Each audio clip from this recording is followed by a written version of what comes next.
Freya and the Missing Mirror.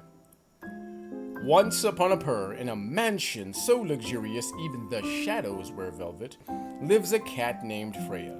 She is a Scottish fold with fluffy white fur, curled ears, and extremely particular taste in everything. She dines from porcelain, she naps on satin, she glares at anything dusty, and above all else, she adores her mirror. She uses it to check her whiskers, her posture, the curl of her tail, 17 times a day, 18 if the lighting's good. But today, something is terribly wrong. Freya blinks awake, stretches, and gasps. My mirror! She exclaims. It's gone. Her prized possession vanished. She checks under her pillow, behind her perfume bottles, inside the rose-shaped soap. Nothing. This is the worst thing that has ever happened to me. Freya slinks through her mansion. Every paw step is reluctant. She searches the library, the ballroom, the garden view sunroom. She questions the suspicious-looking squirrel on the windowsill. Still, no mirror. But then, a rustle, a clatter, a blur of striped fur zips across the hall. You there!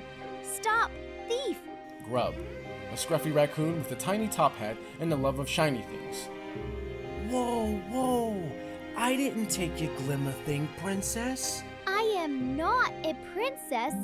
I'm a lady. There's a difference. Grub explains he's heard whispers of something gold near the greenhouse, and he offers to help.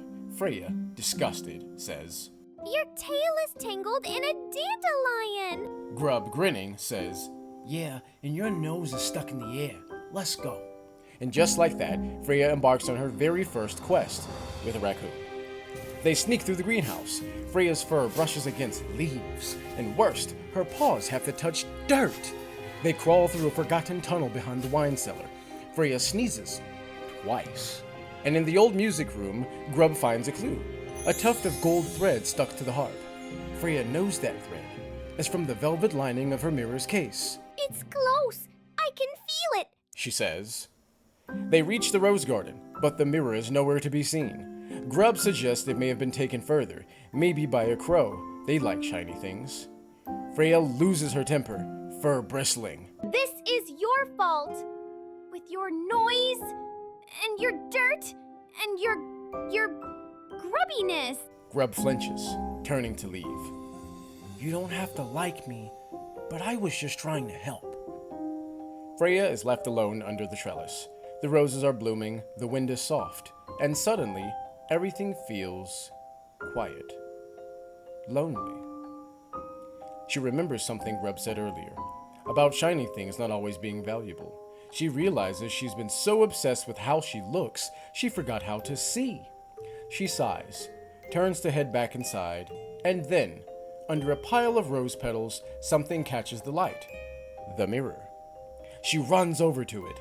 It's scratched. The frame's a little bent, but it's hers. She lifts it gently, holds it up to peer inside, and gasps. She doesn't see perfection. She sees a windblown, slightly muddy cat with tired eyes and a real smile. For once, she doesn't mind the mess. The next week, Freya reclines on her pillow. The mirror sits beside her, not in her paws, and she doesn't look into it 17 times a day anymore, but just enough. And sometimes, when the window's open, a certain raccoon in a top hat stops by for tea. They argue and they bicker, but Freya always saves him the velvet seat. Because sometimes, when you stop obsessing over your own reflection, you find a friend. Thank you for tuning in to this whimsical adventure of Freya and the Missing Mirror. Don't forget to subscribe for more heartwarming tales and whimsical stories of wonder.